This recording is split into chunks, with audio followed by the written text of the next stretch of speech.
When I finally got the chance to build my own house, I thought I had hit the jackpot. After years of saving, planning, and dreaming, there it was, a brand new home in a quiet neighborhood, fresh and clean like a blank page. It wasn't just about the house itself, but the idea of starting fresh, away from all the noise and nonsense I'd dealt with before. I imagined a place where my tenants and I could live in peace, where we wouldn't have to deal with petty drama or unreasonable rules. At least, that was the plan. Almost as soon as the last nail was hammered, though, the neighborhood started changing. A new homeowners association was formed.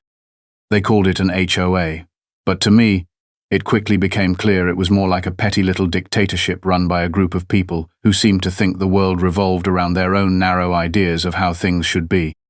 These were the classic entitled Karens, the kind who loved to wield power over others like it's a weapon.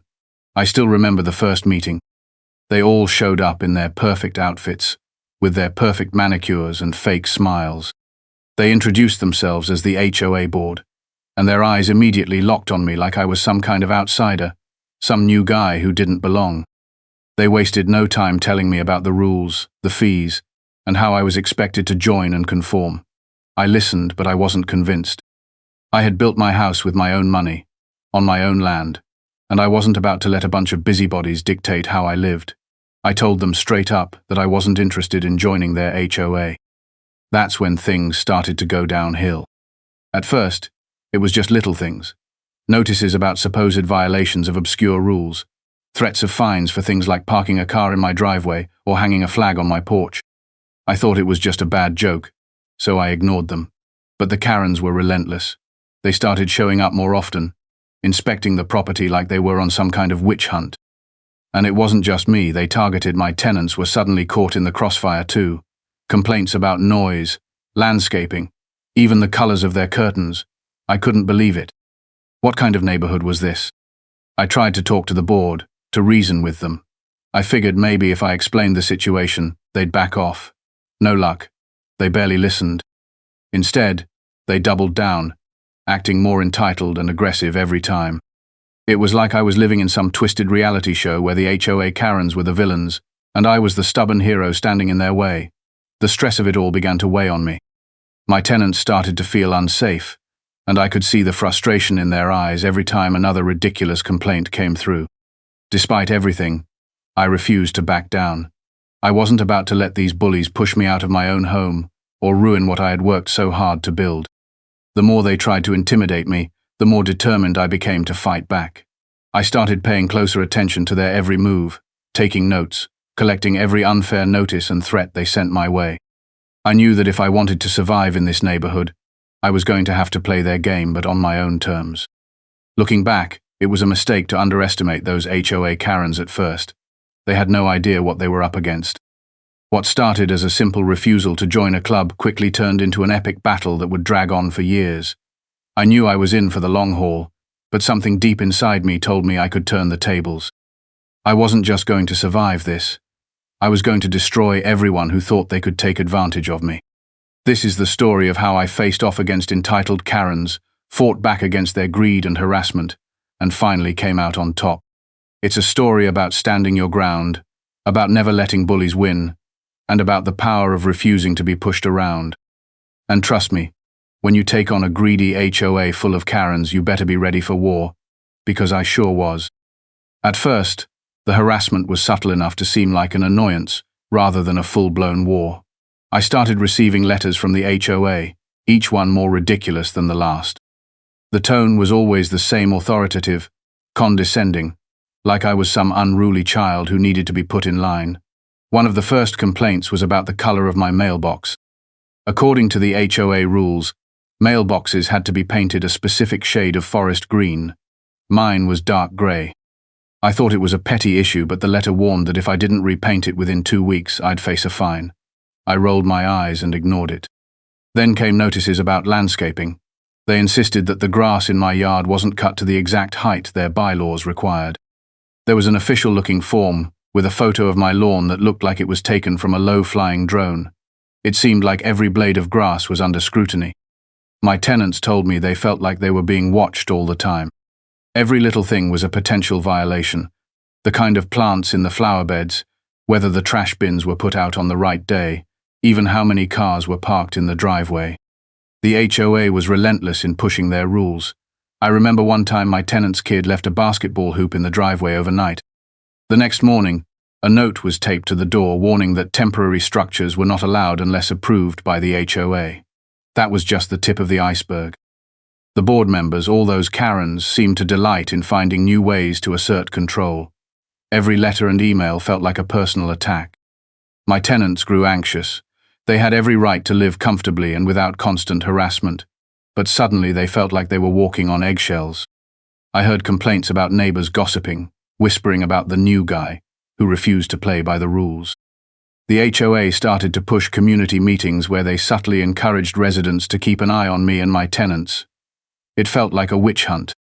One of the Karens even stopped by my house to talk about the community standards, but it was more of an interrogation. She acted as if I was the biggest threat to the neighborhood's peace. I tried to brush it off, thinking maybe if I kept my head down and didn't give them a reason, they'd leave me alone. But it never stopped.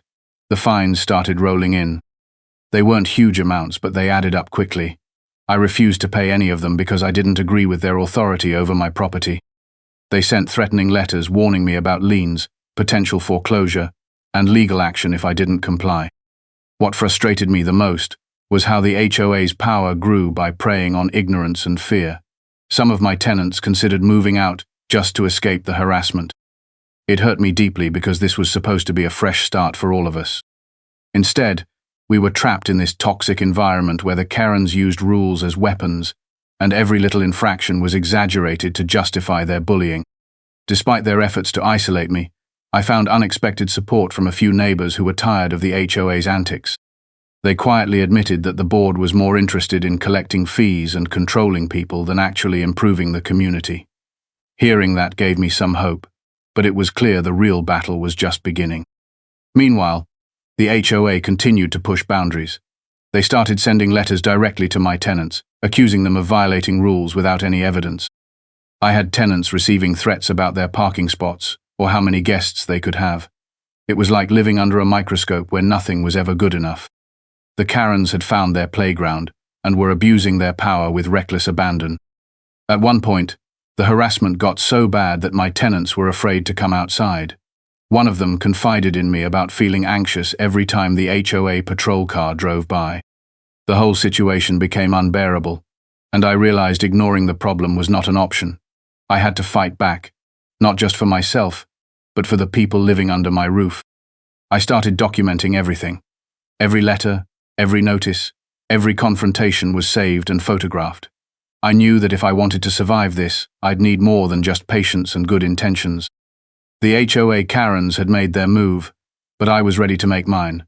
The war was no longer just about refusing to join an association. It was about standing up to greedy, entitled people who thought they could bully their way into controlling my life and my tenants.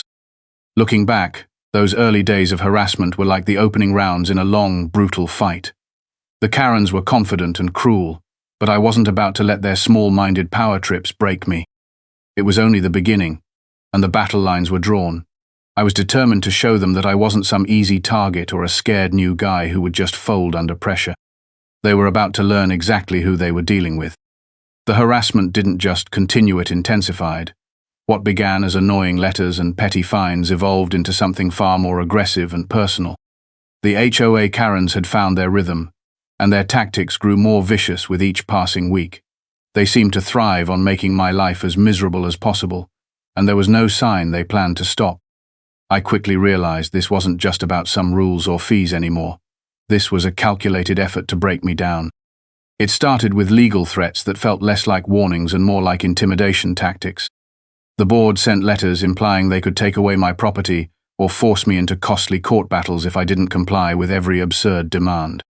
One particularly angry letter accused me of jeopardizing the entire neighborhood's property values because I refused to join the HOA. It was ridiculous, of course, but the language was designed to scare. They were trying to bully me into submission, and for a moment, I could see how this tactic might work on someone less determined. The Karens also took to spreading rumors and gossip throughout the neighborhood, painting me as a troublemaker and a selfish outsider who didn't care about the community. I heard from my tenants how some neighbors refused to even say hello anymore, and others whispered behind their backs. The HOA seemed to be using social pressure as another weapon. It wasn't just about money or rules, no, it was about isolating me and making me feel unwelcome. It was subtle but effective. They even tried to manipulate the local government by complaining to city officials about supposed code violations at my property. Suddenly, I was getting visits from inspectors who seemed overly interested in finding any excuse to cite me for minor infractions. One time an inspector arrived unannounced and pointed out that a few roof shingles didn't match the exact color standard laid out by the HOA guidelines. It was petty and unfair, but it gave the HOA more ammunition to use against me. I could feel the walls closing in. One of the worst parts was how the harassment trickled down to my tenants. They were caught in the crossfire, and the Karens seemed to enjoy turning the screws on them as well. My tenants started complaining about receiving letters threatening fines over everything from having an unauthorized guest to parking a vehicle on the street for too long. The stress was unbearable for them. One tenant confided that she was scared to have friends over for fear of another complaint. The Karens had weaponized their rules in a way that made everyday life feel like a minefield. What really shocked me was the personal confrontations. A few of the board members took it upon themselves to confront me directly, always with that condescending tone and forced politeness. One Karen cornered me at the mailbox, lecturing me about how I was undermining community values and acting like I was above the law. She told me that if I didn't start cooperating, I would be ostracized. Another time, a different Karen followed my tenant's family to their car after a community event, making snide remarks about how those people didn't belong in the neighborhood. It was disgusting, and it made me furious. I tried to stay calm, but the constant harassment was wearing me down. Every time I thought I had reached some kind of understanding or peace, the HOA Karens would come up with a new way to attack. Their entitlement was staggering.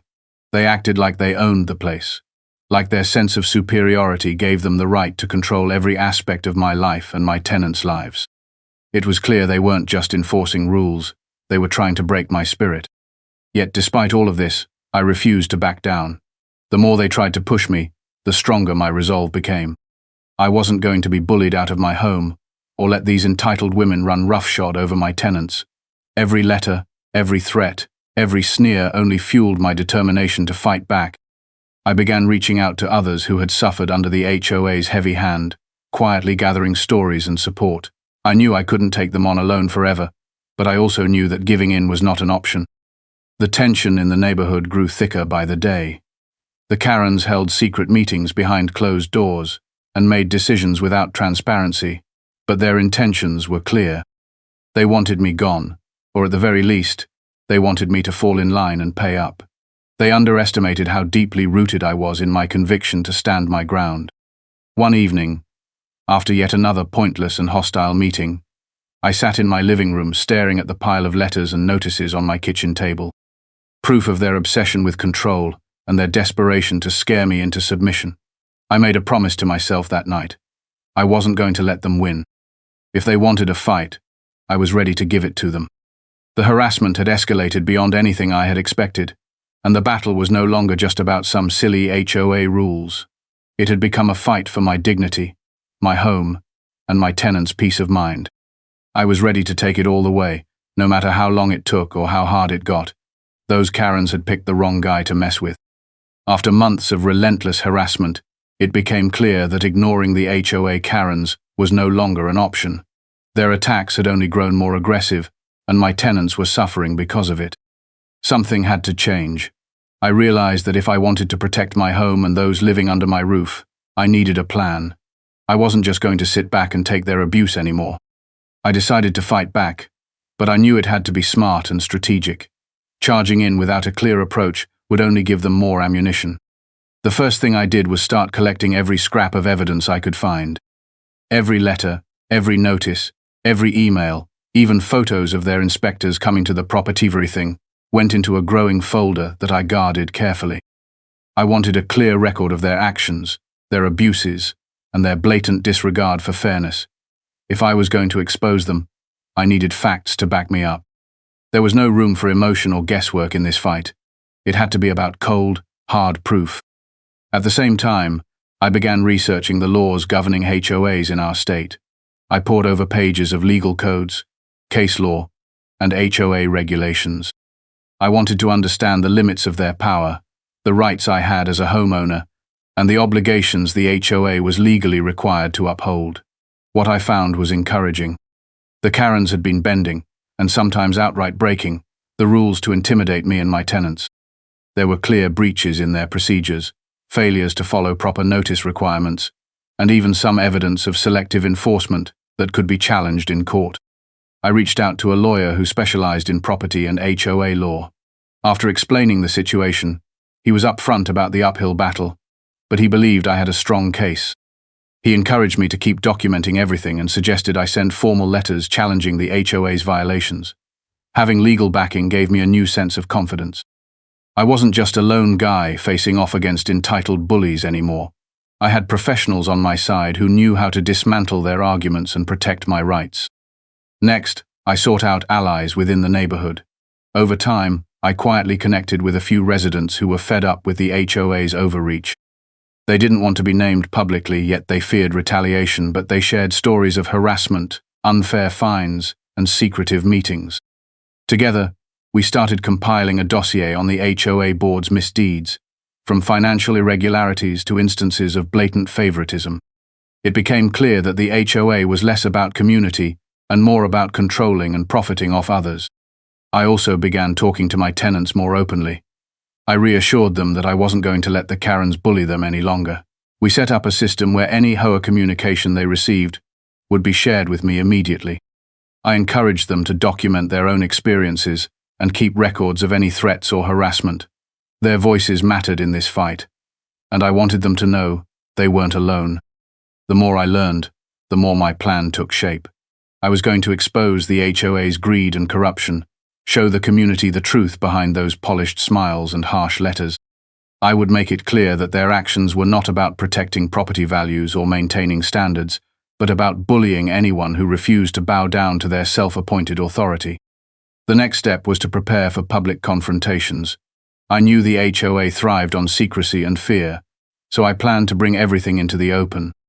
Community meetings, HOA board gatherings, even local government forums, these would be the stages where I would reveal their tactics and demand accountability. I rehearsed my points carefully, armed with facts and evidence, ready to counter every lie and scare tactic they threw my way. I also started building a social media presence to document my story. I wasn't interested in drama or personal attacks, but I wanted to share my experience with a broader audience. Sometimes, public pressure can do more to curb bullies than any legal action. I kept the tone factual and focused on the injustice we were facing. It was surprising how many people resonated with the story of one guy standing up against a greedy HOA full of Karens. Despite all this preparation, I knew the road ahead wouldn't be easy. The Karens were ruthless and would fight dirty. They had years of experience manipulating neighbors and twisting rules to their advantage. But I had something they didn't: determination and the support of people who believed in fairness and justice. Each day, I reminded myself why I was fighting. It wasn't just about me or my tenants. It was about standing up to entitlement and greed wherever it hides. It was about sending a message that bullies don't get to dictate how we live or what we deserve. I was ready to make those HOA Karens regret ever targeting me. When the next board meeting came around, I was no longer the timid new guy. I was prepared, confident, and ready to face them head on. I had a plan, and I was going to see it through until the very end. The night of the big HOA meeting finally arrived, and I could feel the weight of months of preparation pressing down on me. The room was packed with neighbors, many of whom had grown weary of the constant petty battles. And of course, the board members. The Karens sat at the front, poised and ready to maintain their facade of control. They smiled with practiced ease, but I could see the tension beneath. They knew I wasn't backing down anymore, and that rattled them more than I cared to admit. As the meeting began, the usual routine started with petty complaints and financial reports, but the air shifted the moment I stood up. All eyes turned toward me, and I felt a wave of anticipation wash over the room. I was no longer just the new guy they had tried to bully into submission. Tonight, I was ready to expose everything. I began by calmly recounting the history of the harassment, presenting my carefully organized folder of letters, photos, and notices. I explained how the HOA had ignored proper procedures, targeting me and my tenants with unreasonable fines and threats. I pointed out inconsistencies in their enforcement, revealing how they selectively applied rules to benefit themselves or their friends. With each piece of evidence I laid out, the murmurs in the crowd grew louder. People were starting to see the truth behind the Karens' polished act. One of the Karens, clearly agitated, tried to interrupt me, insisting I was exaggerating and causing division, but I held my ground. I wasn't here to argue with entitlement. I was here to demand fairness and transparency. I called out their financial mismanagement, highlighting suspicious charges and unexplained expenses that the board had refused to explain. The room grew quiet as the weight of my words sank in. Then came the moment that truly shifted the tide. I revealed the emails I had obtained from one of the board members that showed explicit plans to target me personally. They detailed strategies to intimidate, spread rumors, and isolate me from the community. The evidence was damning and undeniable. The Karens' faces drained of color, and their confident postures faltered. At that point, the crowd began to voice their frustrations. Neighbors who had been silent for months started sharing their own stories of unfair treatment and harassment. The room filled with voices of people who had been quietly suffering under the HOA's heavy hand. It became clear that this wasn't just my fight. It was a community fight against a board that had lost sight of its purpose. The Karens tried to regain control, but the damage was done. Their usual tactics, dismissal, blame shifting, and condescension, fell flat. Instead, they faced growing demands for change, accountability, and the removal of the corrupt board members. The tension was thick enough to cut with a knife. One Karen, the same one who had confronted me at the mailbox months ago, rose to defend the board, but her voice trembled with uncertainty. I took the opportunity to speak directly to her, not with anger, but with firm resolve. I told her that this community deserved better than fear and manipulation, and that if she truly cared about the neighborhood, she would support reform instead of clinging to power. By the end of the meeting, the Karens were forced to concede several points. They agreed to suspend the fines against me and my tenants pending a formal review. They promised to hold transparent meetings open to the community and to provide detailed financial reports. It wasn't a complete victory, but it was a starter crack in their armor. Afterward, as people mingled and discussed what had happened, I felt a wave of relief and validation. The neighbors thanked me for standing up and shining a light on the corruption that had been festering for too long. Some even expressed interest in running for board positions in the next election. The community, it seemed, was ready for change. The Karens left the meeting looking defeated, but I knew they weren't done yet. Their pride and greed wouldn't disappear overnight. But now they faced a formidable opponent who was prepared, backed by a community, and armed with evidence. The following weeks brought a flurry of activity. The HOA had to respond to inquiries from local government officials who had received complaints from residents. Investigations into the board's financial practices began, and rumors circulated that some members might face consequences for their mismanagement. My tenants noticed a marked decrease in harassment, and the atmosphere around the neighborhood grew less tense. Throughout it all, I remained vigilant. I attended every meeting, spoke up whenever injustice arose, and kept my tenants informed and supported. I was no longer just defending my property, I was fighting for a community's right to fair treatment and respect. The epic showdown had not only exposed the greed and corruption of the HOA Karens, but also ignited a spark of empowerment within the neighborhood. What started as a personal battle became a movement to reclaim the community from those who had abused their power.